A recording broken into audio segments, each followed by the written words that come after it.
Okay. Okay, well, hello, everybody. We are very excited to see so many people on this call. This is amazing that everybody's interested in affordable housing and you guys are taking time out of your day, so we really appreciate it. My name is Sarah Suarez. I am the Assistant Director of Planning and Community Development, and I'm here to welcome you today to the webinar to discuss strategies for creating more affordable housing in Arlington. We have a great panel of panelists that are going to be discussing different questions. The format of this is going to be a brief presentation by myself, and we also have Karen Kelleher, who is the chair of the Affordable Housing Trust. We'll have Erica Schwartz, who's the executive director of the Housing Corporation of Arlington. We will have Kate Casa and Beth Elliott. We have so many panelists. You guys are going to love this. So let me get started. I'm going to share. There will be time for questions at the end of the presentation. We'll do a little discussion in between.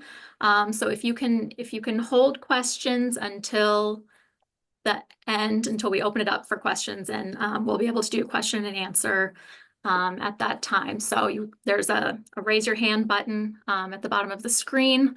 If you can do that, we'll just go in the order that everybody raises their hand.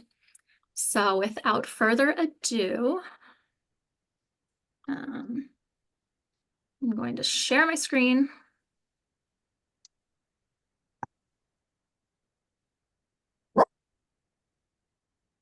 Okay. Can everybody see? Thumbs up. Okay.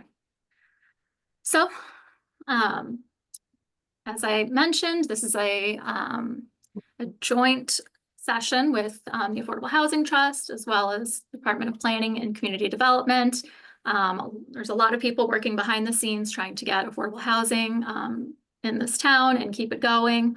The Affordable Housing Trust was created in 2020 with a special town meeting vote. It's been a tool that is used throughout the Commonwealth in 75 other communities. It was approved in October of 2021, and the town at that the Housing Trust at that time adopted a 5-year action plan, which is essentially the guidebook that the trust follows. Out of on the bottom, you can see the trustees here. So we have 2 of the trustees listed, excuse me, 3. So here's the big question. Why does Arlington need more affordable housing?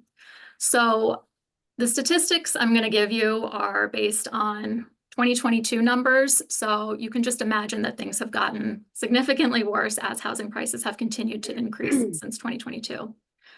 Nearly a third of Arlington households are considered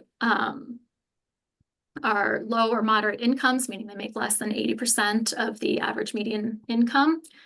And more than 5,700 of those households, 20,000 households in Arlington, 5,700 of those need deed restricted affordable housing to not be considered cost burdened, meaning they don't spend more than 30% of their income on housing costs.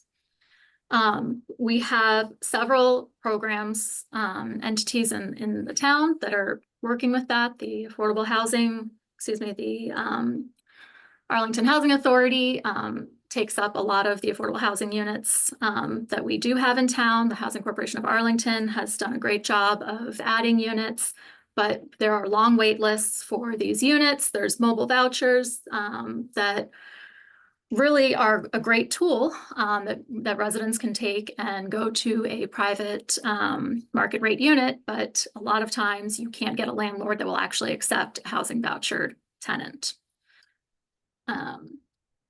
So these are the stats as they stand right now. So the Arlington Housing Authority currently has 713 public housing units. They have 146 Section 8 vouchers, which are mobile vouchers where people, like I said, they can take them and go to other, they don't have to stay in public housing. They can go to market rate units and use those vouchers there. The Housing Corporation currently has 151 affordable housing units in their portfolio, and that does not include the additional 43 units that were recently approved with the 10 Sunnyside Ave project. And then other miscellaneous units that have been added through inclusionary zoning, meaning any development of 6 or more units, the town requires 15% of those units to be considered to be deed restricted as affordable.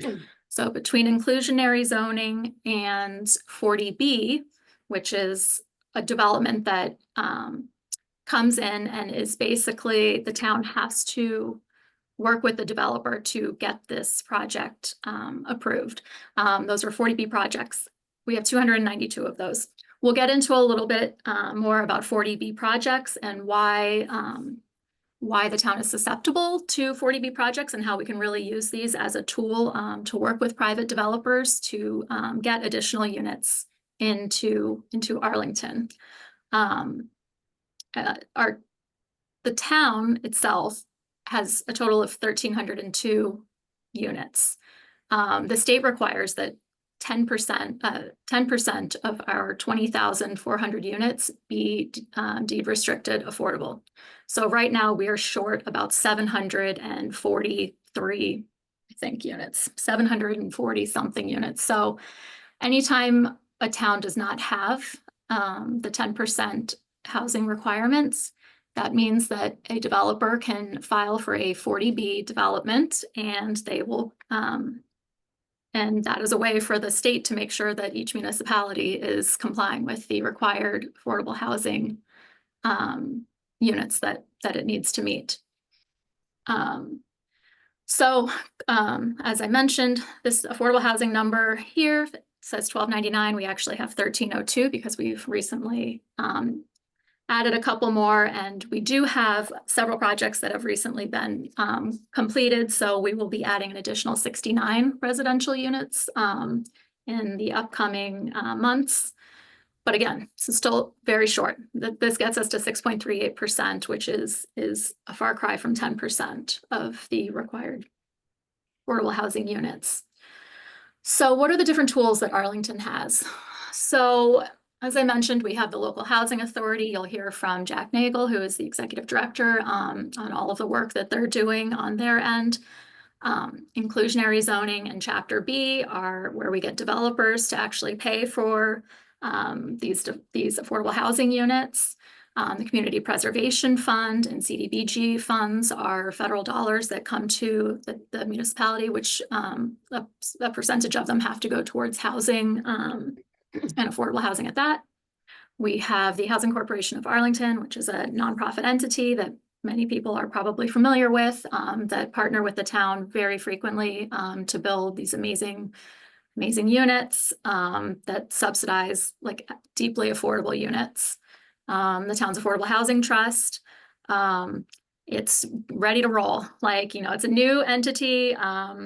They have limited funding. They have you know, several different funding mechanisms that we're trying to get approved to provide funding so that they can then use those funds to subsidize some of these folks that might be interested in having affordable housing or including affordable housing but don't have the funds for it, or to provide gap funding.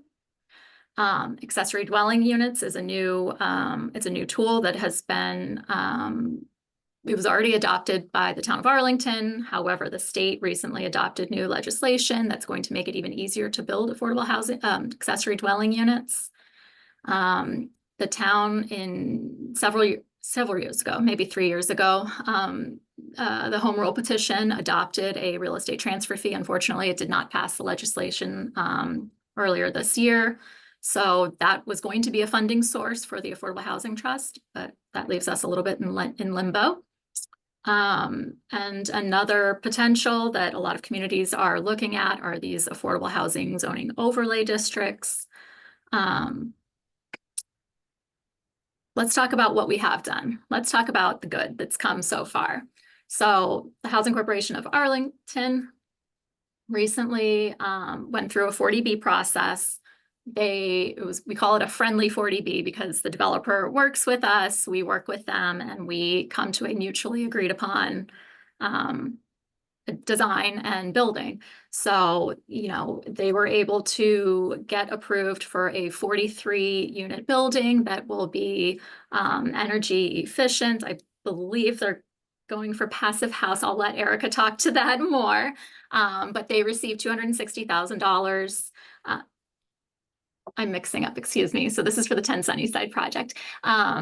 So they are going to hopefully start construction next year. They've received millions of dollars in state subsidies, federal dollars. On the smaller side, Dorothy Road was an accessory dwelling unit that was very unique. It was very cool because it was constructed off-site. I'll let Erica talk about it more, but the Housing Trust did give $260,000 to create the units. It is, I think, almost ready to be occupied. These are just, two of the projects the two first projects that the Housing Trust has approved and awarded funding to. So the Housing Trust received an allocation of federal ARPA dollars that was earmarked to be used for the creation of affordable housing. It took a little bit of time, but the trust was able to put together a program to utilize these funds and try to figure out how to maximize the use of them. So the trust issued the town and the trust issued a request for proposals in June in order to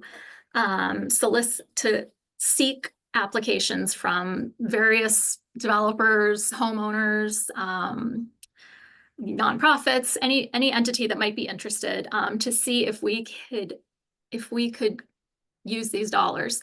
We ended up putting in a preference for units that were restricted at 60% of the area median income, and the term limit would be at least 20 years. The trust obviously has a preference for the deepest affordability for the longest amount of time, but being realistic, there was some flexibility in the RFP. The maximum award that was allowed was up to $250,000 per unit, which is a pretty substantial, amount of money, but the ARPA funds were under a timeline that they have to be allocated by the end of this year. So, this type of funding will probably not be available on a regular basis, but it was good to serve as a funding for a pilot program, which is this acquisition, creation, and conversion program. That's a mouthful to say, so we call it the ACC program. So we received a range of applications that came in during the period. There was an owner conversion, an anti-displacement applicant that proposed to convert existing occupied multi-unit building to a deed restricted affordable housing rather than putting it on the market, on the private market to go for sale. We had an acquisition and conversion of a vacant two-family home and a proposal to deed restrict both units at 60% of the area median income for a term of 30 years. We worked with a developer that has a building under construction right now, where they were required to provide one affordable housing unit, and the applicant is proposing to add a second affordable housing unit at 70% AMI for 30 years. We have an application to acquire a large multifamily building that would protect affordable residents from displacement by deed restricting their units. And we received a proposal to purchase a market rate condo and deed restrict that at 70% AMI for 20 years. So what's great about this is it shows the different ways that folks can participate in this, and the different ways that there are to create affordable housing units. It doesn't have to just be new construction. It doesn't just have to be, in these big buildings. Each unit counts, and each unit is, it's a step in the right direction to getting us to our 10% threshold. So sorry, I'm just going to go back for 1 second. So we're still reviewing these applications, and we should have an update shortly on the final funding allocations, and we will certainly be providing more information on that shortly. So affordable housing that has recently been created or it's in the process. So these are kind of like our most current and up-to-date big projects. So this is really to show the amount of dollars and the leverage that you can get based on the different mechanisms for creating affordable housing. So Thorndike Place, I'm sure people are familiar with Thorndike. It is going to provide 124 affordable housing. It's going to provide units, of which 124 will be able to count towards our affordable housing number. This was a 40B project, so this was probably wouldn't be considered a friendly 40B, but it's been having challenges over the years, and it's a lot of units that that the developer would be required to provide, with $0 from the town and $0 for these units. So it's showing that for using the 40B mechanism, there is a way to get developers to pay for these units that we desperately need. The Myrack rental property, this is 1165R Mass Ave, which is it's a new building that is mostly complete, but I think they're still finalizing a couple of their phases. But it's 124 units. Again, we would consider this one a friendly 40B. They used an underutilized, lot near the industrial district, and really, for $0 from the town, we're able to get 124 units. Same with the Majestic. I can't remember the Majestic something, but it's 1025 Mass Ave, 43 units. The town did 13 units, excuse me, Chapter 40B. It's under construction. These will be home ownership units.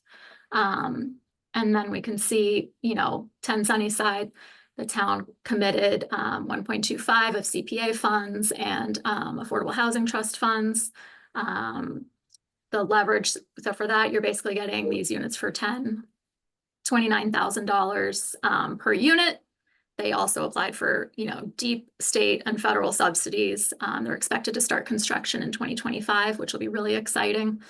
882 Mass Ave, recently finished construction. It's 21 units of a 21-unit building, of which 3 units will be affordable. This was required per the inclusionary zoning bylaw in our town, which again says that 15% of the units need to be made affordable. $0 on our costs. 190 to 200 Mass Ave is a project that is getting ready to start construction. They will be providing 5 units. 455 Mass Ave is under construction right now. There will be 2 additional units. And then we have some applications through the ACC program through the Affordable Housing Trust. So 2 units, the town put in $250,000, the trust put in $250,000, one through the inclusionary zoning. So 1 unit is costing $250,000. Another application for the 2 units at $500,000 total commitment. And Dorothy Road, $260,000 for the units. It's an affordable ADU.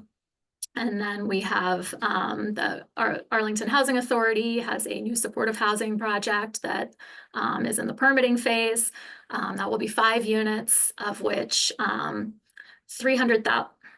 300,000 should be over here, $300,000 commitment from the town, which is basically $60,000 per unit. And then they also received subsidies through a state program. So everybody's done listening to me.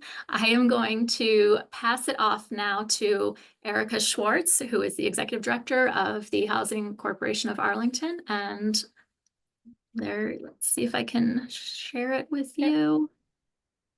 I'm here. You're there? Okay. I'm here. Yes, hi, everyone. So as it said before, the Housing Corporation has 151 units of affordable housing, and we thought we'd give just a brief overview of some profiles of actual people who live in our homes right now. Our people who occupy our apartments are, very diverse in terms of household type and the reasons why they're there and age, lots of diversity in every, part of phase of life and all the different reasons why someone might need an affordable home. But we have 3 people I just wanted to share with you who were generous enough to give us a little quote and offer to share their stories. So this is Jane. She actually grew up in Arlington, and I'm just going to read her quote. I grew up in the Heights. I raised 2 kids as a single parent, and after my kids moved out, I went through a tough time and ended up homeless.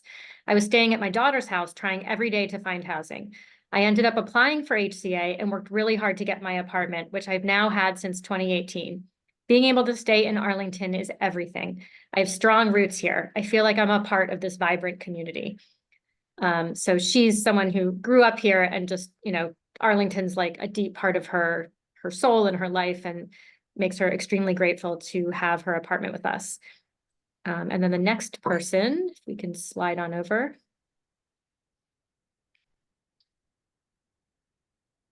is Sharika, who is a member of our tenant council, and she's here actually presenting to Leahy Hospital, grants us some money, and they've sort of featured members of our tenant council, and she's here speaking about that in this photo. And she says, finding my affordable HCA apartment changed everything. I was in a tough situation, but once we moved in, my son started thriving, and now he's making plans to study cybersecurity at a technical institute after high school. I'm so grateful we landed in Arlington, where I've become part of a wonderful community and able to give back in many meaningful ways. She's become very active with HCA. And our last person is Gloria,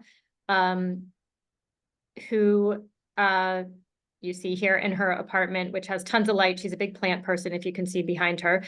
And she's kind of person who likes everything like neat and perfect, and she'll like go around and clean things up if our property management hasn't done a perfect job. She's connected with a lot of people, and she's like a sort of a natural caretaker. But she says, I came to Arlington to be near my sons as I cared for my sick husband until he died. My sons provided me with invaluable support, and now I'm able to afford to stay close to them. Living where I am in a multifamily building among a diverse group of people has provided me with opportunities to support my neighbors in various ways, such as curating a free library in the lobby of my building. She used to be a teacher, so this was right up her alley. And she had actually moved to Arlington many years ago, and then needed to stay and needed an affordable home where she could stay, and she really wanted to stay in Arlington. So that's just a sense of who currently lives in and in the future will need more affordable housing units. And now I'm turning it over to Beth, I believe, Yep. From the Housing Trust. Yes. Yes, that is correct. Thanks, Erica. So yes, my name's Beth Elliott. I serve on the Affordable Housing Trust Fund. I'm the town manager's appointee, so I'm a non-voting member. And just by way of background, as I'm probably not as familiar to folks in the meeting as some of the other presenters, I've been an affordable housing finance attorney for over 15 years at this point. First, working for a government agency that finances affordable housing, and secondly, and now I work for a nonprofit that develops, builds, owns, and manages affordable and mixed income communities. So this work is very dear to my heart, and I'm happy to talk to you about how the trust fund is planning on looking at this, and also because I am the lawyer on the call, they've given me the slide with all of the detail about principles and guidelines and all that kind of stuff. But so yes, the Affordable Housing Trust Fund has a 5-year action plan, as Sarah mentioned.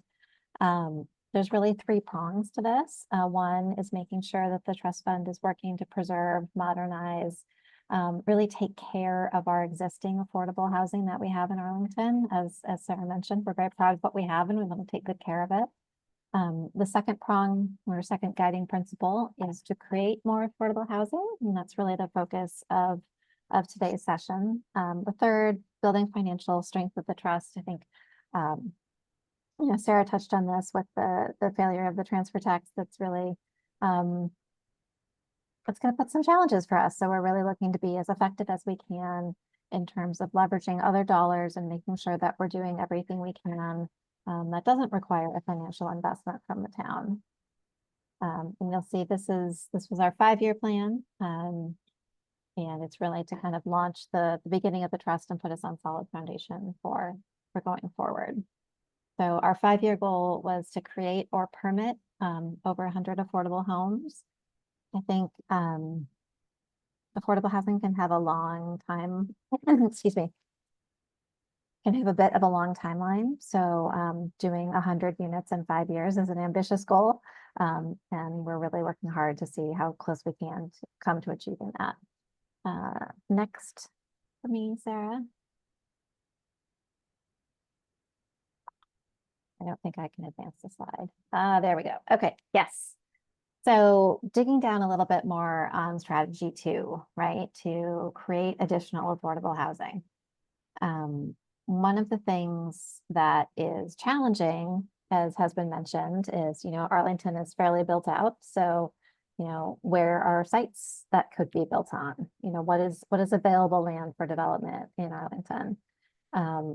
Another thing that we're going to be talking about is the permitting process, and how does the permitting process factor into how feasible it is to get affordable housing built in the community. 1 or 2 local funding strategies. I think Sarah's already kind of walked through some of the different funding strategies we've been doing. And I don't want to kind of dive in too many details, but we really are looking at a lot of different types of strategies. This isn't really a one-size-fits-all problem, so we're looking for lots of different types of solutions.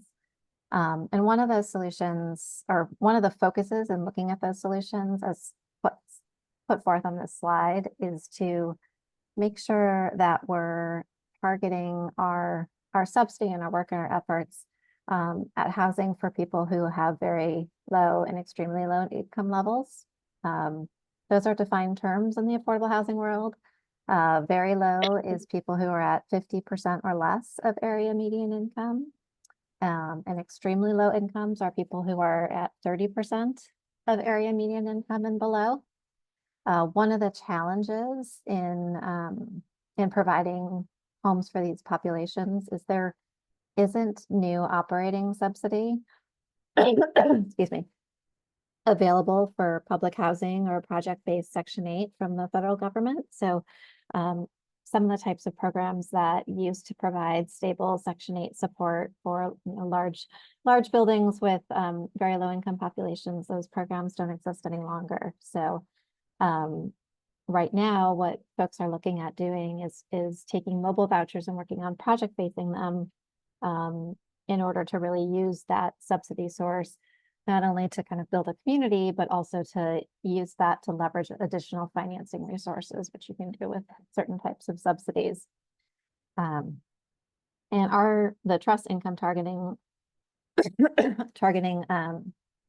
is, hopefully we're trying to get at least 15% of new affordable housing units, new deed restricted affordable housing units. They may not be new units, but newly deed restricted, newly protected units, to have those be 15% of those be affordable to families, either at that 50% of AMI or that 30% of AMI level. Downing Square is a great, oh, I see in the chat, yes, there is a metropolitan statistical area, as HUD likes to call it. So Arlington, it's not just the town, it's kind of the Boston, Cambridge metroplex area that we're in. So they're looking at kind of our regional area median incomes. That's a great question that I just saw flicker across the screen real quick. And Downing Square was able to get some project-based vouchers for Downing Square HCA. So they are able to serve 16 families at that extremely low income at 30% level, which is really, really great. The other thing I would note on the slide is just when the vouchers are project-based, they do stay in Arlington. When vouchers aren't project-based, tenant-based vouchers, tenants can take them outside of Arlington if they choose to. I think, as Sarah mentioned, some tenants are, they might want to stay in Arlington, but they're not able to necessarily find a unit that will take that voucher and allow them to stay here. So tenant-based vouchers are a great solution, but they're not necessarily always the right solution for every tenant. Next one, I'm not sure if that's me or if that switches again. Oh, yes, okay. So digging down a little bit more into the strategy of creating additional affordable housing. We talk a lot about subsidy and we talk about affordable housing because it's really expensive, right? It's really expensive to build housing. And the whole point of building affordable housing is that the person who's living in it is not able to pay a market rate. And the market rate would be what would be required to support the full cost of developing that unit. And it's fairly common for units to have either 400,000 to 500,000 of subsidy per rental unit. So bringing a rental unit online, as Sarah was talking about with the ACC program, if we can get deed restricted affordability on a unit for $250,000, that is a bargain in the affordable housing world. So we're really trying hard to stretch our limited resources as a town, because we simply, no town in the Commonwealth has that much subsidy to put into every single unit. We really need to leverage what we can. Next slide. And I think, leverage. See, there we go. Leveraging state and federal subsidies. So that is really the key to affordable housing. I do this as my day job, but I actually have a deal closing today, and there are 6 different types of distinct state and federal subsidies that are going into that project. So the project can support a little bit amount of debt. It's getting a substantial amount of tax credits, but then the rest of the cost of building that is coming from layers of state and federal subsidies.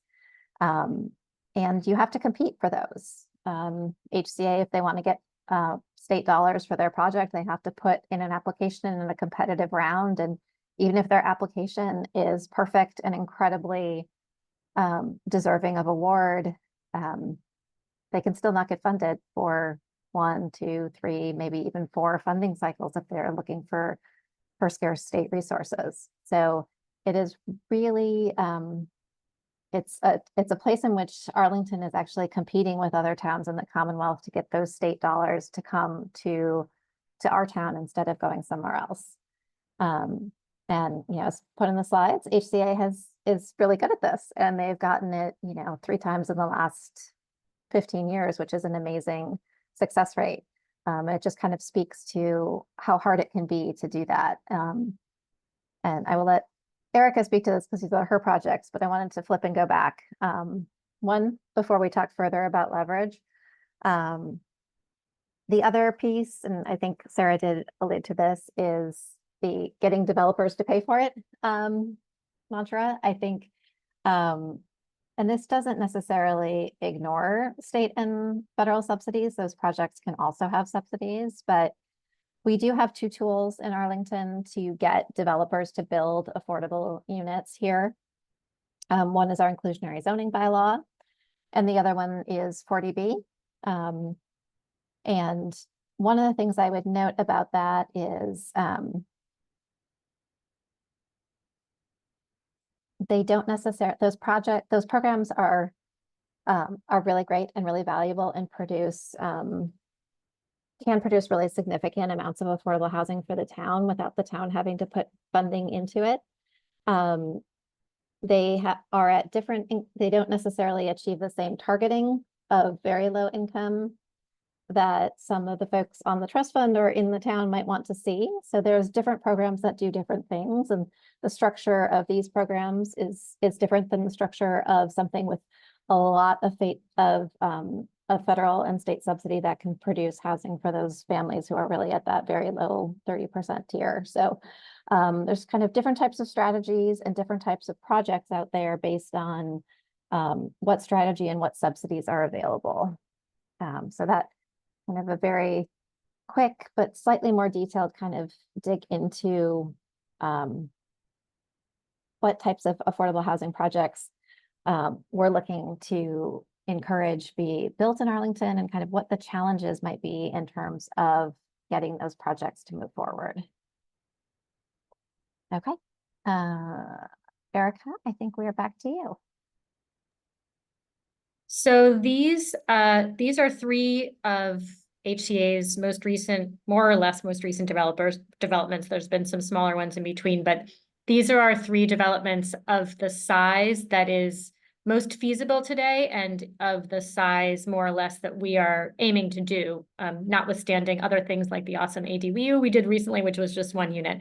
So Capitol Square Apartments, that's where our office is on Mass Ave, in Capitol Square in East Arlington. And this well preceded me, but you can see one interesting thing to note from these, if you look at total development cost, and that's the cost to build the entire project, it's construction, it's the attorneys, it's the architect and the zoning attorney, it's every cost that we had.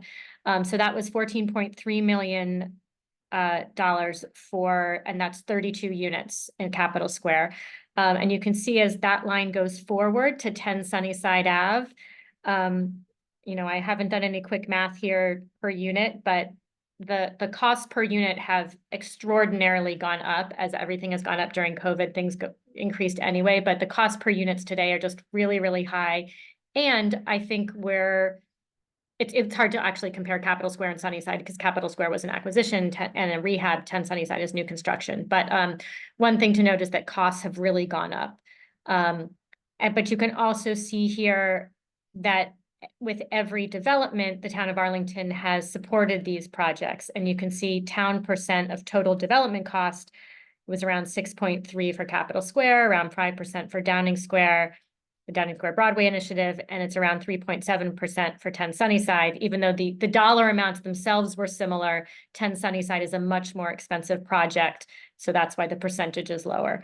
But that relatively small, but still very significant amount of local subsidies into these projects are really important, both because the actual dollar amounts that they are actually, we really do need that money, but we cannot get state subsidies without the town showing some level of support for these projects. So they both provide money that's essential for the budget, the budget to get the building built, and also ensure that, like Beth was saying, it's very competitive to go to the state and get all the subsidies that we absolutely need to build these projects. But without that town award of money, we absolutely could not get awarded.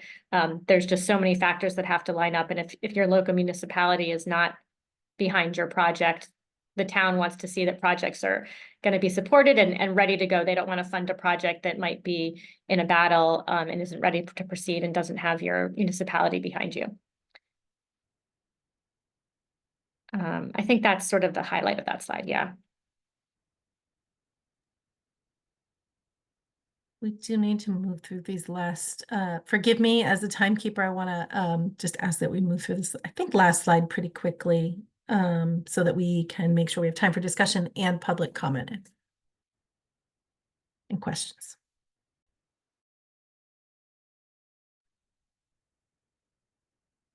I think we have confusion about who's doing this slide. Beth, will you finish this out? I am sorry. I did not realize I was responsible for finishing it out and I had transitioned to eating my dinner. Yes. Thanks, sorry. So yes, part of preparing the action plan was talking with experienced housing developers who, like HCR, are very conversant in the state and federal process, and talking with them about what would it take for them to come to Arlington to try to build their projects here, and their responses were very, very consistent. It is really important where you have land, financing, community support, and permitting and transparency in permitting are very important in terms of what developers are looking for when they're trying to figure out where they can build affordable housing. Affordable housing developments usually have a pretty long pre-development process, kind of from when you start thinking about it to when you close on your construction loans. And And that's an incredibly risky and expensive time period for developers. So getting started on a project and then having it not move forward after you've spent hundreds of thousands of dollars is very, very hard for developers. It makes it very difficult for them to continue in business. So that was the consistent message that we were getting when we were talking with, both nonprofit and for-profit developers of affordable housing when we were putting the action plan together. All right, that was all I had to say about that slide, Karen. Thank you. I'm Karen Keller. I'm the chair of the Affordable Housing Trust Fund, also an affordable housing practitioner by day. But today I get to ask questions of a really talented and thoughtful panel of affordable housing professionals who work or live here in Arlington. I don't think we're not in a webinar here, so we're not going to be able to just put them up on the screen. I don't think, are we, Sarah and Marisa? For this discussion, because I think we want to focus on our panelists and their insights. I'm going to ask that we close the chat. If you have a question for the panel, you can put it into the Q&A after we go through the moderated discussion. There will be a time to ask questions. If there are questions that aren't answered during the time that we have available tonight, we will. Can you leave the slide up with their photos while I introduce them? No, you can't. Okay, that's all right. We will, post answers to questions as best we can. And there was some inaccuracy on that slide, or at least some confusing information about those 240B projects, and that'll be corrected. So here's who we have with us tonight. We have Erica Schwartz of the Housing Corporation of Arlington. She's the executive director. When they start answering questions, I'll ask them to say more about themselves or their organization if they'd like to, but I'm going to do quick intros in the interest of getting into the discussion here. Jack Nagel, the executive director of the Arlington Housing Authority, is here. Jack is also a trustee of the Affordable Housing Trust Fund. Shana Corman-Houston, who is the real estate director for the Planning Office of Urban Affairs, which is a nonprofit affordable housing developer. She is also a member of the Arlington Redevelopment Board and a resident of Arlington. And Kate Casa, who is an affordable housing development consultant who lives here in town and supports a lot of affordable housing work at HCA as well as in her own personal capacity. So we can go off, put the slide down now so we can see faces, and I'll start with the questions. We have, two professionals who work specifically at organizations dedicated to creating and preserving affordable housing in Arlington, and two who work in multiple places. So we're going to get a set of diverse perspectives. We've just heard a lot of somewhat daunting information about how challenging it is to create affordable housing. Two of you who work in Arlington, what do you think are the pros and cons of Arlington? And maybe we can start with the developers who work outside of Arlington as well. What do you see as pros and cons if you were to think about developing in Arlington or creating affordable housing in Arlington? What's great that would attract you here, but what are the challenges? Shana, can we start with you? Sure. Hi, everybody. Shana Corman-Houston. Good to see you this evening. One of the things that would attract me to Arlington is Arlington itself. This is, as I'm sure you all know, a really fabulous place to live, has great community resources. And it's the kind of place that my organization, Planning Office for Urban Affairs, wants our residents to be able to live. So that's very attractive to us. Also attractive, I think, is the local community support. People like Karen and Beth and Kate who live here, and the groundswell of support. Challenges, there are significant challenges though. One is identifying sites. And we hear over and over the town is built out. I am of the personal opinion no town is ever built out, but it is challenging to find sites here. And then there is always risk working in a town that PUA has never worked in before. We look at the success that Erica and her team have had, and that's very encouraging. And then we also look at some challenges that other developers have had, and try to weigh that risk, as sort of Beth alluded to previously. Thanks, Shanna. Kate, can you chime in on that? We can't hear you. You're muted. I think I would just add that one of the things I actually hear myself saying to my clients, I work with nonprofit developers in the greater Boston area, nonprofit CDCs mostly. And what I feel that one of the things that makes a huge difference of success is if the town is willing to jump in and support the project from the very beginning, financially and otherwise. I mean, there's many ways the town can support a project. And I feel that, the state looks at that very closely. Early town support is significant. And the other issue, I think, of course, we all know it's, they're on a lot of sites, pricing is expensive, but how long it takes to develop something is a critical factor in cost. And so that can, permitting, getting through the approvals, the zoning board in a timely way, knowing what to expect there is a big factor. And I think that, again, not to repeat myself, but when you have early support that the state can point to, you're more likely to get funded earlier. Many affordable housing projects do have to resubmit. The ones that don't have gotten through zoning and have local funds early and a significant amount. So pre-development, capital, feasibility study. Yes, pre-development. public Thank you, land. Karen, for adding that. That's a very important resource because the developer is risking those early funds to try to make a project happen. And when a community is interested and able to help with those costs, it makes a big difference. Thanks.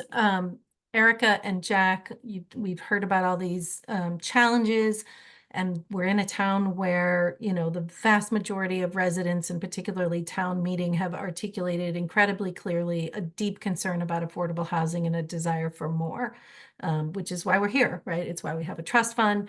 It's why we're having this conversation. How well supported are you to create affordable housing? Erica, we've seen the work that HCA is doing in the presentation we just saw, and it's great, but it's a project maybe every 4 or 5 years, which is a lot more than HCA did in the first 15 years of its existence. So you have really stepped things up, but is there a limit to what you can do, and how can we do more? How can we support you to do more? Same for you, Jack. I know you haven't been developing a lot. Most of your housing was developed quite some time ago, but I know you're actually putting together some interesting ideas. So Erica, you want to go first? Yeah, and I just first want to echo my agreement with what Shana and Kate said, and to say that I have worked in some other communities where there was not the support coming from the municipality and or the community at large. And these were places with great opportunities to develop. And it's not that development wasn't happening, but the affordable housing development wasn't happening because there was such resistance to it. And the more moneyed and resourced developers had the capacity to move forward developments because they could spend more time and more money or go through a contentious 40B. And so they were getting expensive housing, but not affordable housing. So the fact that the opposite is true in Arlington is crucial. And the more we can make that true, the more affordable housing that HCA will be able to do, as well as other developers. But yes, for us, having that support is crucial. And also just relating to what Kate said, as far as, we do have a limited capacity. We have been stepping up, not just under my tenure, I've only been here 2 years, but in the past several years. But there is a limit as far as staffing and our financial resources. We can only leverage ourselves so far because we do have to take out loans and do all that early work. And the longer we take to start construction, the more interest we have on our loans. And, all of these expenses add up. And at a certain point, lenders won't loan to us more because they'll look at our full financial picture and say, oh, you're pretty leveraged, like you're good for now. So we're working to grow, and we have been growing. But at a certain point, we might need to bring in a partner, or, you know, we wouldn't want to forego a good opportunity that we otherwise could carry out, because there are external forces making the process be too long or be too expensive for us. So we're working to ramp that up, but we're ramping. And so we're not going to be able to do every project that might be out there. Jack, what have you got cooking that could lead to additional affordable housing? So first off, just the one project that we are working on right now, the first project that we're looking at, as far as a new development, creating some new affordable housing, is we're working on a project that's going to create a new public housing development for individuals with special needs. It's a specific type of public housing, not like the majority of our housing, in which it's a partnership between the Department of Developmental Services, us, EOHLC, and a supportive services vendor. So we have another site like it. We're excited about being able to create this, and it's part of our, our strategy moving forward, which is going to be looking at, our properties, looking at ways in which we can grow, whether it's to acquire more land or looking at our own properties to see what we can, build or create at the sites that we already own. So the site that we are, the building we're building at this time is going to be located in front of our Chestnut Manor building. So it's our ability to utilize maybe what may be seen as an underutilized portion of that property, and creating housing for a very underserved population that needs the type of support that this property will provide. Are you getting any indication from funders or regulators that that's a priority? Well, in our conversations with the Department of Developmental Services, it is a type of housing that's in extremely high demand. Their wait lists are growing more and more. Their goal is to house these individuals within 1 year of when they're determined to even be eligible, which is, I would imagine however long it takes for them to even get to that point.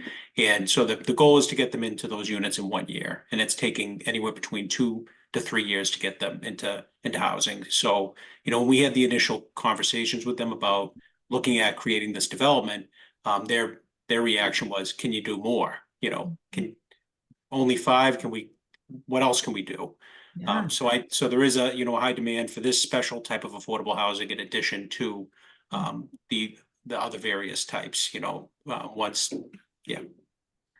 Jack, AHA has a portfolio we're lucky to have in town of over 700 units of public housing, and this housing serves extremely low-income households. We've heard a little bit about how hard it is to make that financially feasible. And I want to open it up to you and to others to ask, how can we serve that population? Erica's projects have been putting some priority on that and getting, well, you can tell us how you're doing it, Erica. How are you doing it and what you're doing? Jack, what are the opportunities to do more of that? Can we just create more public housing? Why can't we have more? We'll leave that. Let's start with you, Jack, and then go to Erica and others if you have other ideas. So to answer your question about the creation of public housing, in reality, we cannot create public housing in the sense that it was created back in the, the 50s, 60s, 70s, 80s. Our last public housing development that was created was Cusack Terrace, which was built in 1983. What the state has indicated to us is that, you could build what may be called public housing, but it's not going to receive any subsidy or support from the state. So in reality, it would be an affordable housing unit that needs some other type of subsidy, whether it's a project-based voucher, Section 8 voucher, or some other mechanism. Plus capital to build it, subsidy. Plus capital to build it, yeah. So that's the guidance in our conversations with the OHLC about, pathways and processes at some of our sites, in similar conversation to the one we're building at Chestnut Manor, in front of Chestnut Manor. Some of the challenges that we have, which I think are well known in the conversation surrounding the Affordable Homes Act, are how are the challenges that we have preserving our current housing stock, and part of that is just the funding mechanisms that we have over time, because we serve an extremely low income population. So we don't have so a good example is for our senior housing developments. The average rent in 2023, if I remember correctly, is about $450 per unit. the subsidy that we receive from the state is about $50 per unit. So it's a total of $500 per unit to maintain some of these housing units, which were built in 1961. Some maybe the newest being built in 1983. And, that's for our senior development. Our family development is a little bit higher, whereas, including subsidy, it's about $850 per unit. But those are much larger units and older units being built in 1950 and 1952. So, at this point, the state has made it clear to us that, they're extremely committed to preserving housing because it's cheaper than creating housing. And also we want to keep in mind that the factors related to relocation, displacement, and everything that goes along with that. But so we're pretty excited about number one this year, which was a historic year as far as an increase from UHLC for our subsidy, but also with the Affordable Homes Act, which is going to provide some additional opportunities to not only continue the efforts to preserve our portfolio and preserve these extreme low income units, but also look at ways in which we may be able to create additional affordable housing in a creative manner. Thanks, Jack. Erica, Yeah. what's it taking to create units that are restricted for very low income people? Yeah, and just in case, I know there's a lot of people on this that are deeply aware of how affordable housing works, but just so for people who are not as aware, because it is not an obvious thing, obviously it costs the same amount to build affordable housing as it does anything else. Sometimes it can even be a little more expensive because we have to have lots of consultants to help us access all these subsidies. But we build the building and we try to get all these subsidies in at the moment of construction, which enables us to take out a smaller loan. And then we have mortgage payments on that loan. But we can afford that smaller loan because we got all these subsidies. We have less income coming in for our rent, and we need all that rental income to cover all of the expenses of running the building and the mortgage. So if we have a smaller mortgage, our smaller rents can still cover it. But then we also need help with operating subsidies. If our rents are at a certain level, a lot of people still can't afford them. I mean, Jack has folks who on average are paying, you said $400 something a month. I mean, that's, grossly less than what the market rate is and a lot less than what our rent rates are for most of our tenants. So I think there's a few ways that we do it, and we've been really successful in our upcoming Sunnyside project. We're going to have, I was just kind of doing the calculations here, 53% of our units will be for households at either 50% or 30% AMI. And we're really trying to prioritize that. So a few things, we have partnerships with organizations that bring their own operating money. They place tenants, and then they have funds that help those tenants pay the rent. So the Somerville Homeless Coalition is one example. They place very low income people in our units, but the Somerville Homeless Coalition has a contract with HUD, and they can pay our typical rents, but their tenants who couldn't afford our typical rents pay some portion to them, or in many cases, I think not at all. So the Somerville Homeless Coalition, and there's other organizations like them. I heard of one recently, a new one called New Lease. There's other organizations that place very low income people in our units. And then help that organization brings the money. And then we also seek out project-based, we've talked about, they've been mentioned on this call, project-based Section 8 vouchers, or the state has a version called MRVP, the Massachusetts Rental Voucher Program. So we try to cobble together all of that because we still need to have a certain level of income. And so we need those subsidies to run our building, to be able to have these lower income households be in our units and afford to be there at the rate they can afford.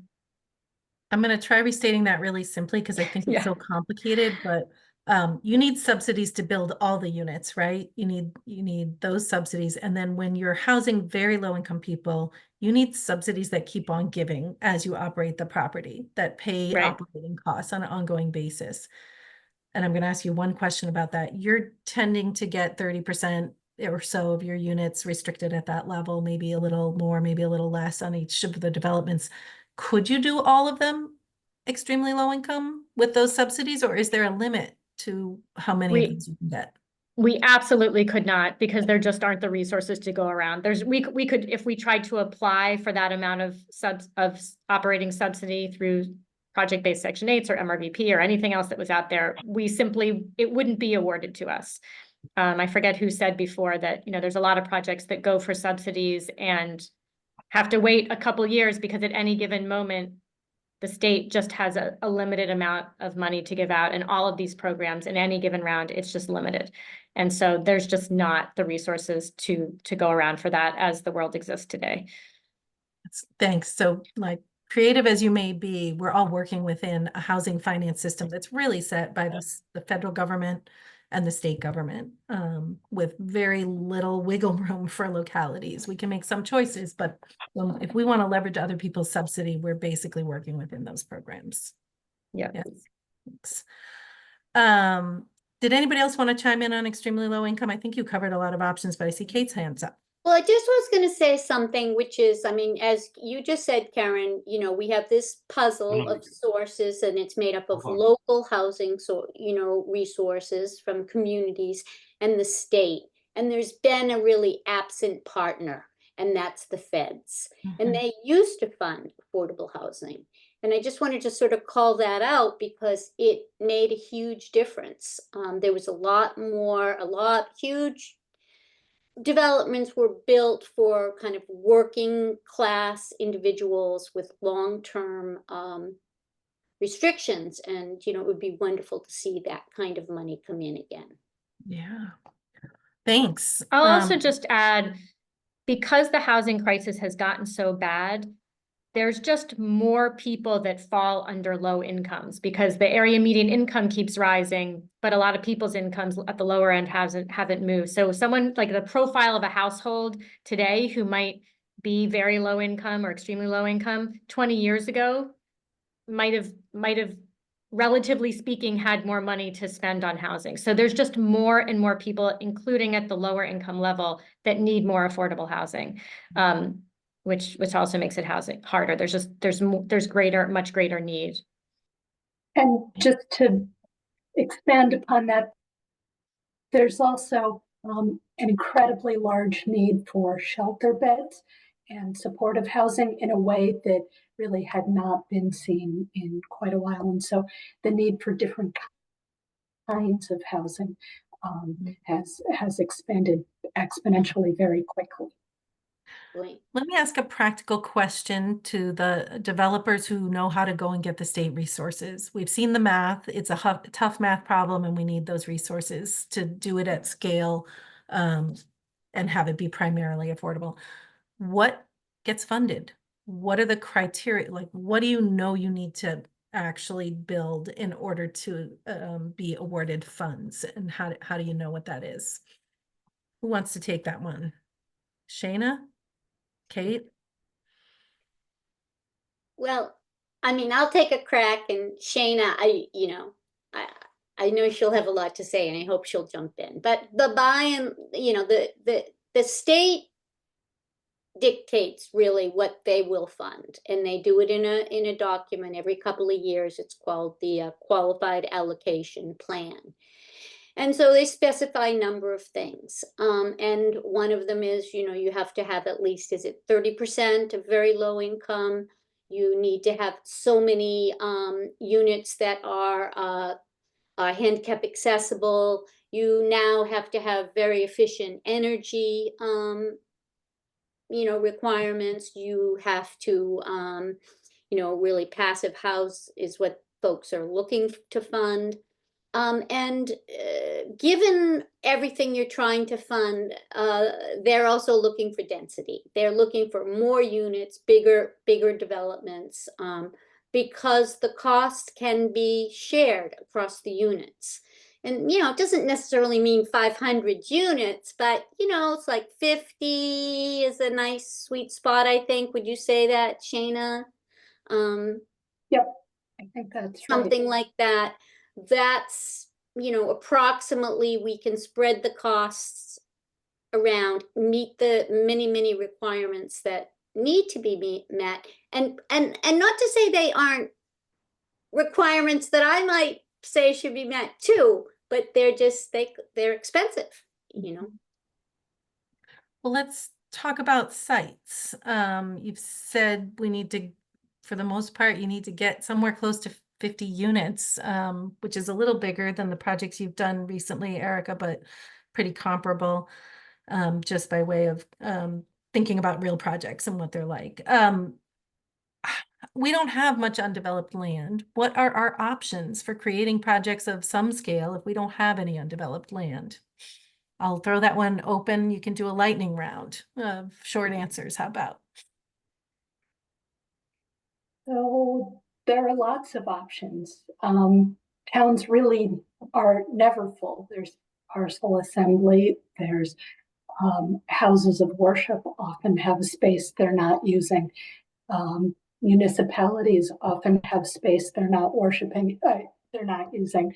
And those are actually a great way for a municipality to show the kind of support that the state wants to see. You know, buildings that are underutilized. There's in fact there's a state program to help acquire underutilized buildings, and that could be anything from warehouses to commercial space to something that no longer meets the need of its community. You know, and then there are things that you really can only do with a 40B or with zoning relief, that you need with the town support, like going higher. You know, you get 50 units by going taller. You get 50 units by thinking more creatively about open space and setbacks and parking, and what kind of building you're putting on the site. And it might not look like the kind of building that would otherwise get built in Arlington, but that doesn't mean it, you know, couldn't be interesting and exciting and a good fit for the community. Can we do multiple buildings? What are the trade-offs of multiple smaller buildings? Absolutely. It's absolutely an approach, and a good and viable approach. It can be more expensive on a per unit basis. And there, for many reasons, construction reasons, design reasons, legal reasons that I won't get into, but it's absolutely an approach. Especially if they're adjacent or near each other. Yeah, I mean, and I say 50, I mean, when I say 50, I mean, you know, 35 to maybe 55, you know, it's a range. It depends what your acquisition costs, you know. Say, for example, a community wants to better utilize an empty parking, you know, lot that they have. And they decide to donate that to a developer. That helps tremendously with, you know, the ratios, that kind of thing. I'm going to ask one more question because it seems like it's gone so fast, but it's already almost 7:15, and I want to open up for you know, people to ask questions of the panelists. I'll ask one more. It's clear that developing affordable housing is already complicated, but we also want it to have open space and be passive house or extremely efficient. We want people to use transit, but we also don't want to give up parking minimums. We're deeply committed. We say we're deeply committed to affordable housing, but we sometimes oppose particular projects that might change our streetscape or our community a little bit. And we worry about the financial impact, right? Tax roll, what's going to happen to our tax rolls? How are we going to educate the kids in this project? What kind of traffic increase will there be on our streets? These are hard to really think about. How does one ever develop affordable housing when you're up against so many constraints and costs? And how do communities manage to balance their priorities and walk the talk on affordable housing? I'm going to ask everybody to answer it because we're going into the open session, open questions. So who wants to go first? Anybody? I'll take a little quick stab at it. I think our 10 Sunnyside project is a great example of the balance of many of those things. And one reason why we're able to do that is we have a really fantastic architect You know, you can have something very dense that's terribly designed and feels awful, or something very dense that just feels fantastic. And design, I think, has a lot to do with that. We also did prioritize some open space, but we ended up doing it on a second floor roof deck, which added a little bit of cost. But that was a sort of a compromise we were willing to make and thought was important to make. And we did reduce some parking while maintaining a lot of it. But I think the other thing that's going to be important, and I hope will be successful, is that there's a neighborhood group that started to form to think about how to improve transportation and pedestrian safety and, you know, in the area immediately around 10 Sunnyside. Won't necessarily reduce car traffic, but, you know, I think there's a role for the town and local residents to play in advocating for better transit, for better, you know, traffic patterns, all of these kinds of things that, you know, developers can't solve that alone. But we want those things. And HCA is looking forward to participating with this group and advocating with them to improve those conditions right near the Sunnyside project. Really helpful. Shayna, we don't have a lot of money. We don't have a lot of undeveloped land. What do we have to do to actually attract developers here and give them, you know, support so that we can actually move the ball forward? Yeah. I think Erica actually said something really critical, which is she alluded to a partnership between developer and community in town.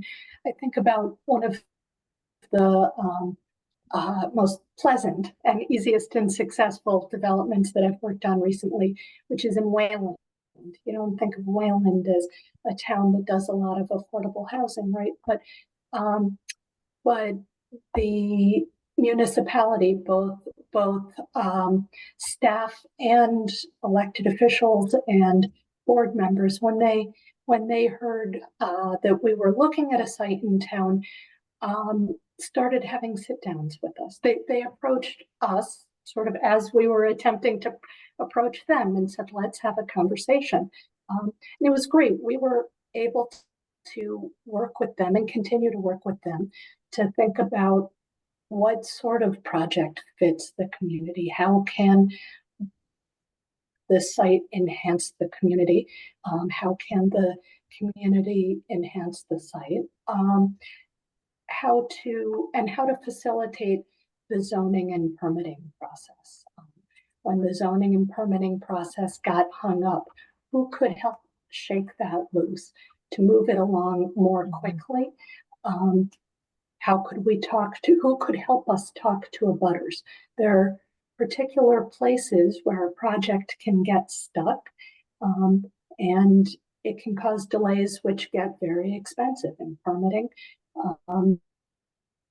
And relationships with abutters are two of those. And so if a community doesn't have money, helping to facilitate the process is a collaborative, positive process is invaluable. Thanks, Shayna. Jack, Kate? It's a broad open, I asked two broad open questions. You can answer them however you wish. We'll go into questions. So I think, you know, one of the things that has been, you know, recommended to us very strongly from other, you know, housing authorities and other individuals in this industry, such as Cambridge and, you know, so on, as far as engagement and working with the community is to start those conversations. And, you know, we've already started to have conversations with neighbors for the group home, the special needs home that we're going to be building at Chestnut Manor. And as we look at additional opportunities at our developments, I think that that's going to be a key piece, is the resident engagement and the community engagement. Mm-hmm. That's really insightful, and I'm sure the community will appreciate that. Kate? Yeah, I mean, everything everybody said, I 100%. The one other thing I might add is that sometimes when our properties are all built and said and done, they are assessed for real estate taxes, and they're, you know, sort of assessed at the highest and best use. And of course, because our buildings are restricted and they're for low and moderate income people. We're not getting that maximum income or return that might pencil out when you're the assessor. So in communities like Arlington, I know the Housing Corporation has had some success when they can look at those decisions and work with us to bring those taxes more in line. It helps tremendously, because I think, as you know, just like everybody in this group knows, everybody's operating costs are increasing tremendously on every front, just like in your own home. And if you're operating something that is 40 units, okay, it's 40 times that, you know. So any way we can bring our operating costs down over the long term is success for everybody, because it helps to maintain the property as well and maintain those units. Thanks, Kate. I'm going to pull some of the questions that have been put into the Q&A that I think will be instructive. If we don't know the answer to your question, we'll have to get back to you about it if you've included your name. So I'm going to ask this one. Has anyone considered a program where residents are able to develop equity in their home by having rent go towards future ownership? And, you know, I'll actually open this up and say, what about affordable home ownership? What are our options for creating it? There's so little of it in town. The panelists can answer this, and also our other expert speakers should feel free to chime in with the answers to this. So home ownership, anyone? Shayna, I think you might have an answer to this. I'm gonna move things along by calling on you guys to the extent I think you know. Sure. Homeownership is actually a big state priority now, and it's one of our priorities.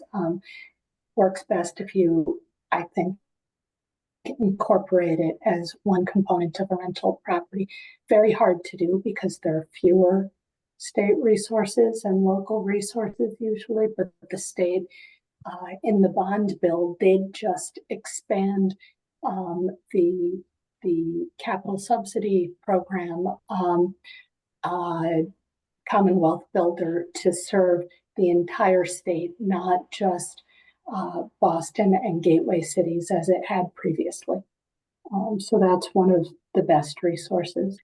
So I think that's relatively unusual that a state has home ownership not unusual, but it's a growing resource, but there's limited resources for subsidizing home ownership. So our state is moving in that direction and has just opened that up to multiple communities that wouldn't otherwise be covered. Beth, I see you have your hand up. Yeah. And I'll invite members of the public, if you have a question you want to ask once we get through what's already in Q&A, put your hand up and we'll call on you. Beth, go ahead. Yes, so I was just going to say, agreed. It's very hard to get affordable homeownership built because there's not that much subsidy for it. There are some cool projects that are aimed at getting folks who live in affordable rental projects to be more ready to transition to homeownership, whether in a specifically affordable unit or in a more naturally occurring affordable unit, like doing rent reporting for tenants to improve their credit scores if they are folks who are otherwise denied access to credit can be huge. There's another group that I know of that's doing work with folks in affordable developments to have them, you know, a portion of their rent goes into a savings account that then gets, you know, at a certain point gets then applied and towards, you know, an eventual down payment. So folks are working on it from various different sides of the problem, but just in terms of getting new units built, it's really hard. Mm-hmm. Thanks. There's a question in here. The MBTAC Act had affordable housing incentives. Is the MBTAC Act considered one of your tools? Anyone? I'll take a crack at this. MBTAC is really predominantly for the creation of additional housing. We asked in Arlington to apply our inclusionary zoning requirement, which is that multifamily buildings over 6 units have 15% affordable housing. We had to ask permission to apply that and get a financial feasibility study to ensure that by imposing that, we weren't making it not financially feasible to build multifamily housing. That was approved. So if we do with that new zoning, incentivize developers to build more multifamily buildings in the zones that were created, it will cause the creation of maybe one more, two more affordable units in those developments. 15% need to be affordable. So the size, depending on the size of the development. But it won't probably create affordable housing at scale. I think that's an accurate answer. And if anyone on the panel knows differently, please obviously chime in. There's a bunch of questions in the chat, but I want to take the live questions because y'all have spent your time here. We'll go back to those if we run out. I will do them in order that I think they've gone up. Carl Wagner, you can go first. Thank you. I'm Carl Wagner. I'm a town meeting member in Precinct 15. I live on Edge Hill Road. Thanks for the affordability discussion today. I think it should be acknowledged that everybody in Arlington who lives here or works here right now wants our living costs to be more affordable or stay as affordable. And we see developers putting in buildings, including 40Bs and things that call themselves affordable, that actually raise the average cost of living, and they sometimes end up raising the taxes for the rest of us and the rent that people pay. So my question to you is, I'm concerned that what I hear tonight is tightly controlled Zoom meeting, not a place for the public that live in the neighborhoods to take part in the dialogue about what we do to our community. We all want affordability, but a lot of us feel that we don't need to have the large buildings. And what Ms. Corman Houston just talked about, enormous buildings with 50 units that wouldn't normally be built in Arlington without parking or open space, is shocking to people who are not on this call and haven't heard about it tonight. So I would ask you, how are you planning to make your private process for the housing overlay public? How are you planning to involve people who might not be here tonight so that their communities, their one family, two family communities are something that are not wrecked without them having a say? Thank you. I'm going to take that one myself. This is a public meeting, but we are a public body that was created by a public body and that has a very clear mandate that this is a high priority for the town of Arlington. So I don't really understand your question, but we're going to continue to do this work publicly with lots and lots of input. And I invite anyone who's unclear about the strategies of the Affordable Housing Trust Fund to read our action plan, which is online. There's nothing secretive or destructive. The town has said it wants to create affordable housing. This is real information from real people who do this work all day, every day. I think that's the job that we were asked to do. Next comment, Annie LaCourte. Yeah, so it would seem to me that one of the things that most constrains building new housing in Arlington is zoning. And I'm just wondering if anyone on the panel wants to talk about the kind of zoning that is the most helpful to allowing more affordable housing or more multifamily housing that would include affordable units, and which zoning is sort of creating the most impactful restrictions. Thanks, Annie. I'm gonna ask the panel who'd like to respond to that. Maybe one of our developers who works in multiple locations, or speakers who has worked in multiple locations. Shayna, you've already spoken to this a little bit. Can I ask you to elaborate a little bit Oh, in response to Annie's question? sure. I think more than any particular zoning, a clear process is clear expectations, and a clear process is helpful. It helps plan. It helps both the site and the path forward, and it helps work with the community. There are particular things that that might make a project easier or harder, but it's very site specific. So Thanks, Shayna. Beth? I didn't mean to cut you off, Shayna. no, just clarity. Thanks, Karen. Yeah, in my day job, I have worked in communities around Massachusetts. I've also worked in communities in other states. And I would say overwhelmingly, having a clear, transparent process with clear and consistent guidelines is the most important. Where it's really, really hard is when you have a body with a lot of discretionary authority to impose rules that are, yeah, a lot of discretionary authority to kind of and unpublished guidelines about how they exercise that authority.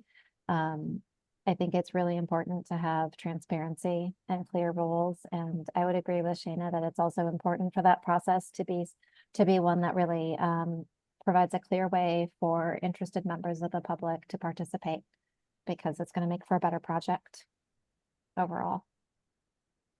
Thanks, Beth. Do we have any other live questions?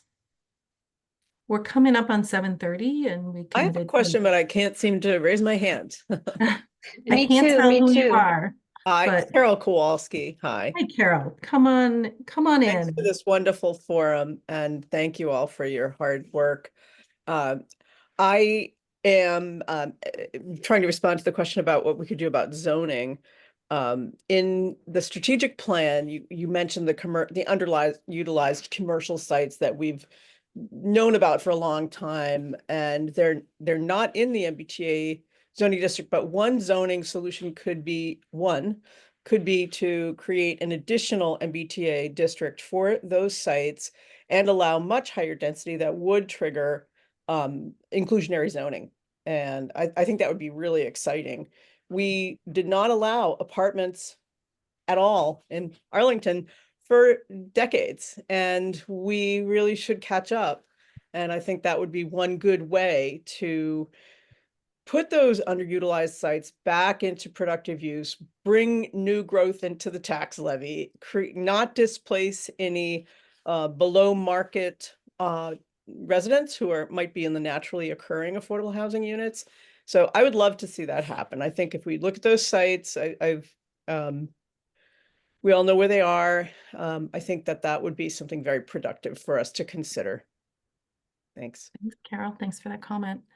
There is a comment or question in the chat, which is quick and easy to answer. Has the town considered rent control? Interesting and good question. That is not legally permitted in the Commonwealth at this time. There is a debate at the state level about that, that everyone can get involved in, but it's one of those examples of a tool that's not available to us at the local level at this time. I see Kristen Anderson, you have your hand raised. Come Yeah, on. hi. Can you hear me? Yep. Great. My name is Kristen Anderson, and I run a business in the Heights in the industrial zone. And I am concerned about a trend going back 50 years where the town has lost more and more space for businesses. And I can tell you that I feel so fortunate to be able to live and work in the same town. Every morning, almost every morning when the weather is good, I'm able to walk to work. It's a great thing that I wish that more people in town were able to do. And I think that the reason that I'm able to do this is because of zoning. If you change the zoning in the industrial zone, you will lose businesses. We will lose businesses. Businesses help to make Arlington a vibrant place to live, a place where people want to be. And if you all think for a moment about the times that you need to leave town to go access services elsewhere. Imagine if you didn't have to leave town, if you didn't have to get into a car to go, to the doctor's office or to take your kid to daycare. Kristen, do you have a question? Just because we're running short on time and we have some other hands. Oh yeah. Oh, I'm sorry about that. Well, I did put a question in the chat, but nobody answered it. So I thought I would just explain why I'm asking this question. I mean, you had said that you mentioned public spaces that were commercially zoned and underutilized. And so I'm just wondering, like, specifically, like, what do you mean by under? So are you saying that, like, for people in the industrial zone, that that it's not good enough that those businesses exist? Kristen, if you look in the Q&A, I put the underutilized property program. I put a link to the program in the Q&A. I saw your question. Great. Could so you what the other site's on. Thank you. And then can you just provide an example, a specific example of an underutilized commercial space? Because I can just tell you that Arlington does not have enough businesses. And a really great example of a business, a great use case, is that had a very difficult time finding a space. I think they looked for over 2 years, is Arlington Brewing Company, because the space just does not exist. And so I am concerned about the drive here to eliminate businesses existing in future. And so that's, I guess that it's a statement, but it's also a question. Okay. So yeah. Well, thank you for it, because I think probably, Kristen, we all share your desire to have more businesses, especially more resident serving businesses, more businesses that pay taxes to the town. But we also want to create affordable housing. And so I think one of the things we're really trying to do tonight is to say we have to figure out how to reconcile multiple priorities. And if the answer is, well, we just can't, you can tell us all these things about what the options are for us to fund affordable housing, but we're not going to do any of them. The town can make that choice, but we're not being honest if we say we want affordable housing. If we're advocating for affordable housing, we've got to find some pathways and some strategies. If there's a takeaway from this meeting, I hope that's it. And I think we can do that and retain and not lose, the commercial space or industrial space that we want. I know for HCA anyway, there's certain buildings, or at least one building in particular, we decided not to go for because we just didn't think it was appropriate to put housing in a building that had been industrial and was for sale. So that's something we certainly think about.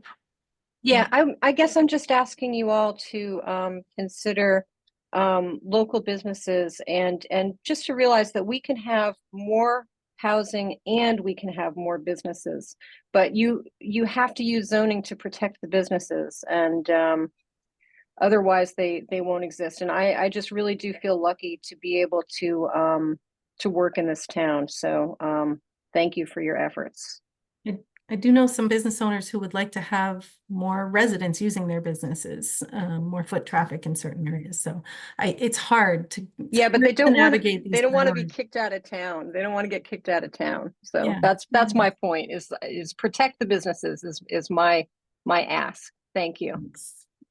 So I see a couple other hands. I don't know why I can only see one at a time. David Bean, and we're going a little over here. I'll keep the forum open till 8 if we have people who want to ask questions and have a conversation. So David Bean, and if any of our panelists have to go, we will understand that we are over time at this point. But we're having an interesting conversation. So those of you who can stay, please stay. If you have to leave, thank you so much for being here. We really appreciate all of you, everyone who's here taking your time to be here for this conversation. We really appreciate it. So David Bean. Thank you. I'll go ahead and miss Jeopardy right now. I'm concerned your dedication to the cause. I'm concerned about open space, which in a sense, industrial properties are a kind of open space. Once a property has turned into housing, it's going to stay housing forever. It's developed into housing, and that's the only thing it's ever going to be. And that's one of the reasons I'm very concerned about the idea of pretending that a garden on top of a building is open space. It's on a building now. A new building might go up there someday, but it's never going to be torn down and be open space at ground level again. And that's the same kind of thing with the industrial properties. Once they get turned into housing, they become a bedroom forever. And for instance, I'm very concerned about Dudley Street, which is full of useful businesses for everyone in Arlington. And it looks like it's turning into housing also, slowly, one project at a time. And sooner or later, for any business purpose, you're just going to have to leave town because there won't be anything here. When I moved in here into this town, and whenever it was, 84, I think, the center and the rest of the town was full of businesses, used bookstores, furniture stores, clothing stores, all that kind of thing. And some of them are still here, but they've been dropping one by one. So I think I hear a really important concern. And I'm sure that there are a lot of market factors that are really contributing to that, because it's certainly not the creation of large affordable housing projects, because there's been very little of that. But can I ask you a question? Do you want us to create more affordable housing? Like, we have heard that from the town, and are you an advocate for more affordable housing? And if so, can you help us figure out how to make it happen? Like, we're here trying to talk about the constraints and the opportunities so that we can find ways to do it that are best aligned with our values as a community and our needs and opportunities as a community. And I think we're here to challenge those of us who have concerns to work with us to figure out how we compromise them. Compromise one thing and the other to move all of our priorities forward, because we can't say we're for affordable housing but be against every iteration of it, or kind of look the other way when the facts are laid out and it says, well, if we don't find ways to create projects of a certain size, we won't get the funding. Okay, are we okay with not getting the funding? That's the question I guess we have to ask as a community. Our job, I think, is to lay out the information and the options. The system of rules that exist that provide funding, especially government funding, are obviously very complicated and difficult. But it seems like most of the housing that gets built in Arlington, as others have pointed out, though there's a small component of affordability in many of them, actually drive up prices across the board. So if there were no development at all, this kind of yappification might actually be slower. Who knows?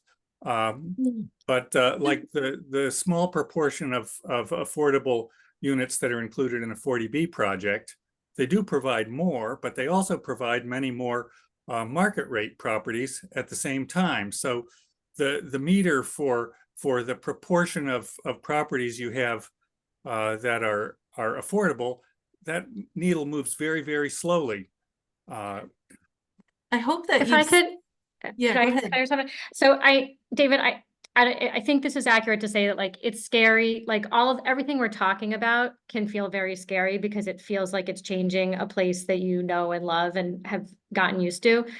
I think what the kind of housing we're talking about would not necessarily be those 40B projects, but projects that are actually fully affordable, at many different levels. When we say affordable, we can define that in a lot of different ways. But also, I think a lot of this speaks to the fact that, there's a lot of forces that go on in development, and change does happen. Like, communities change all the time. Sometimes we like the change, sometimes we don't. I think in Arlington, there's so many thoughtful people and so many people involved, it being a town, and there's opportunities to be involved, that we can shape that the way we think best, aligned with our values. But I think, to my mind, this is a lot about, can we set some values and then work as hard as we can to have the development play out according to those values, knowing that how it might look or even feel in some cases might be different. But I would argue that that difference might be great, but yes, we want to retain retail, and we want to retain some level of businesses, and we want more affordable housing, and we might want it to look and feel a certain way and be located in certain places. I am optimistic, and I think there's a way to do that.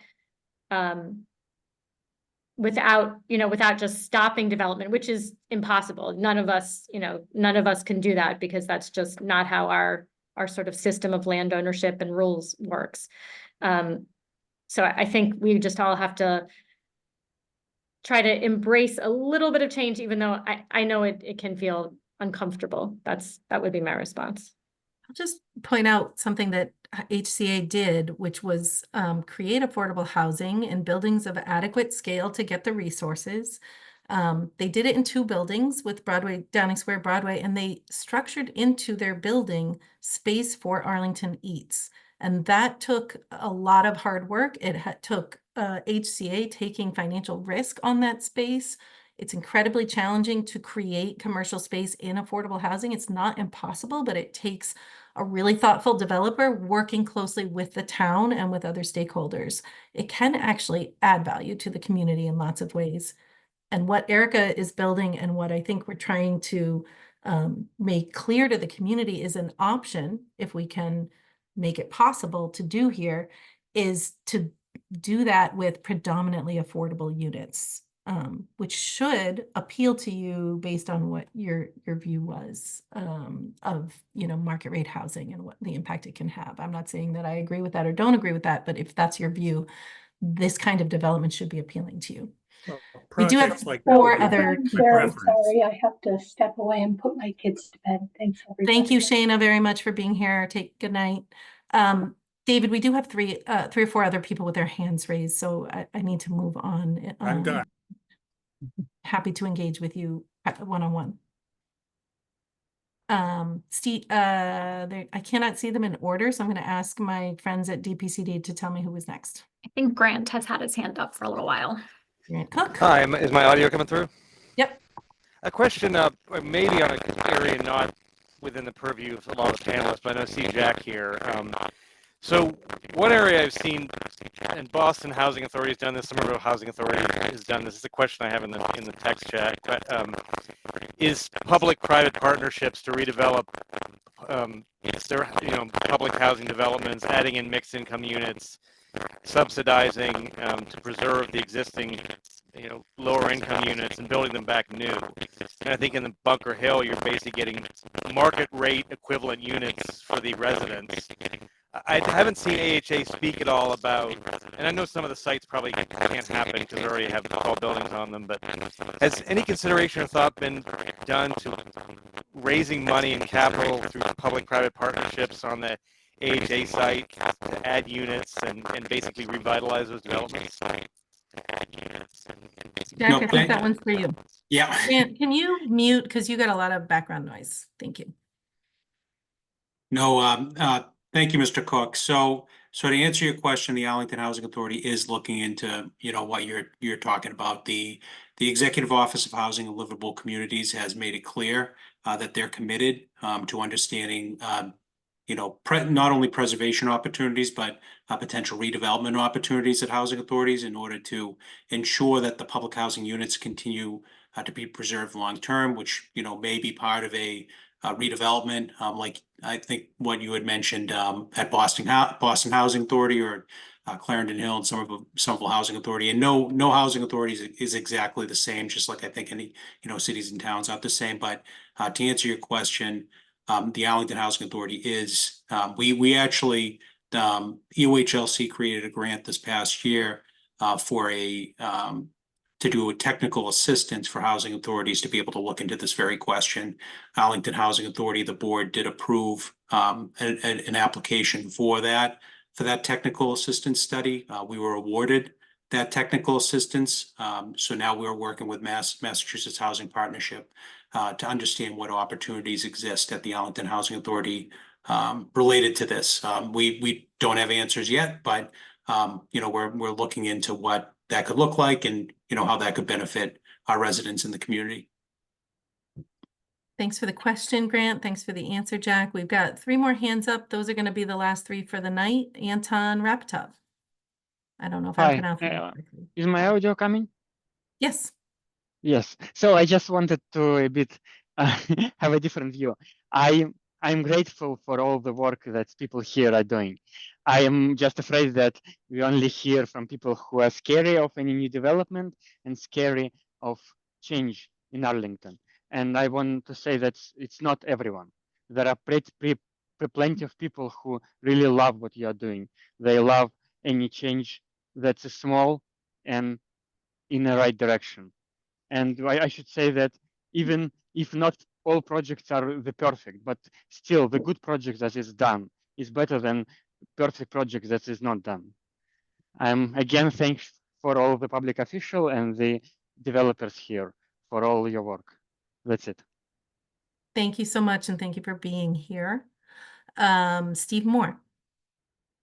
Yes, thank you. I want to thank you for all of the good work for offering the forum tonight. I think there's been some excellent airing of various issues and the like. I'm sorry I've been very irregularly connected myself, unfortunately, but I'm here now.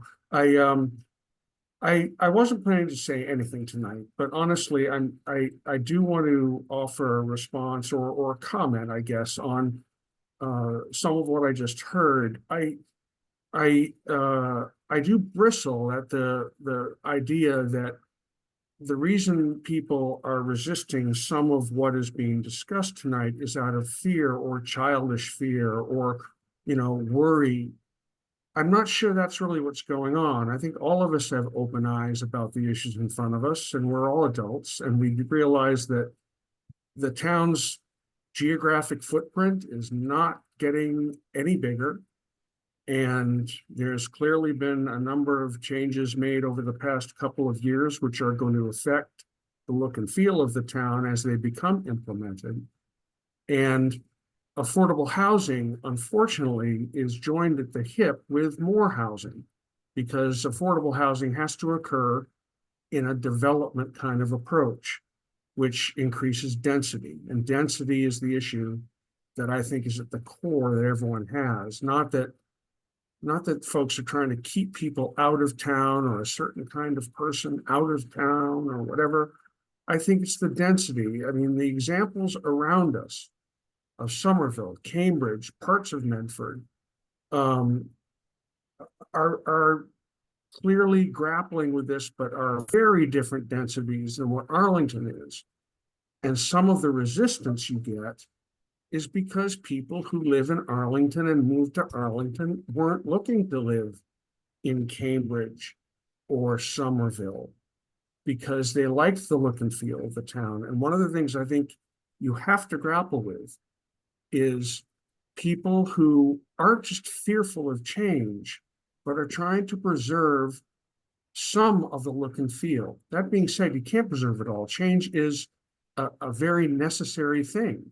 Good stuff comes from change, but there's nothing wrong with slow change and thoughtful change and change which does encompass values which go well beyond just trying to get more affordable units out there, but also the values of some of the folks who prefer single family zoning or the values of some of the commercial interests that exist in the industrial zoning area, or the values of people who value open space over affordable housing.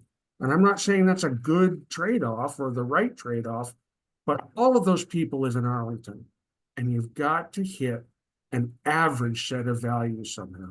I'll get off my podium now. Thank you. No, thank you. That was very articulate and well said. And, that voice is welcome here. The trust fund is a body that was created by the town to try to create and preserve affordable housing. So please understand that we are actually advocates for affordable housing and have been, appointed to do this work by the town. So thank you, though, for that perspective. And it's real, and we want to be a part of that conversation. But we're trying to bring very clear information about what it does take to do affordable housing into that conversation. And thank you for that. You've been very good at that tonight, and I appreciate that. Thank you. And our last comment or question, Colleen Donahue. I see there's another hand, but I said we'd take 3, and I'm going to just stick to it because it's late and we're close to 8 o'clock. Steve, said what I was thinking, and he said it so much more articulately than I could say. I don't go to these meetings. I'm really here because of what happened with the MBTA. It seemed to happen when a lot of us didn't know and had to kind of get up to speed. And it seems like that was a missed opportunity to do some of the affordable housing, but I know there's restricts so forth. But now we're again talking, and I don't know, you haven't, this is something that is not a proposal of changing single family zoning, or at least that might be one of the possibilities. And, and I just think We are hosting a second forum, which is specifically to talk about how do we create a clear path to permitting for affordable housing developers. We are the Affordable Housing Trust Fund trying to actually, accomplish what our mandate is. And so that's a different forum though. So we're not proposing that tonight. This is an Okay, education what forum. is the mandate? That's my question. What is is it a certain number of units other than the 10% that is the mandate that the We did kind of walk through our action plan at the beginning of this program, and I would invite you to read our action plan if you want to know what the trust fund's mandate is, because we've gone through a public process, and it was approved by the select board, and it's laid out in great. I'm just wondering if it's a certain number of units. That's what I'm asking. Is it a certain number of units? It's not that simple. Okay. It's not that Okay. simple. Thanks. Okay. Thank you for your comment. This has been a really interesting conversation. I really appreciate the number of people who were here, the thoughtfulness of the comments and questions, and all of our panelists who brought so much information to the table. I hope this was enlightening for everybody in some respect, and we have recorded it and will post it. And there is a second forum, which we will be advertising as well. Hope you can join that second forum as well. Thank you, everyone. One thing, I think, someone said that they've left something for me in after my question, but I didn't see it there. We'll have someone email you directly, Kristen. Yes, I think Thank if you just look on, Mass Development has a program called Underutilized Properties. And it's just a resource for developing commercial sites that are dilapidated. And I think if you even just type in Underutilized Properties Mass, you should be able to pull that right up. But I will email it to you, Kristen. Yeah, thank you. Oh, Is it properties that are not occupied? Is that what you're concerned about? Well, Can we it's really, not relevant for this discussion. Let's take it offline. It's been a long conversation. There's plenty of time. There's lots of time for this conversation. Feel free to email me, and I'll connect you with Kate if she's willing, Kristen. Thanks. Everybody have a great night.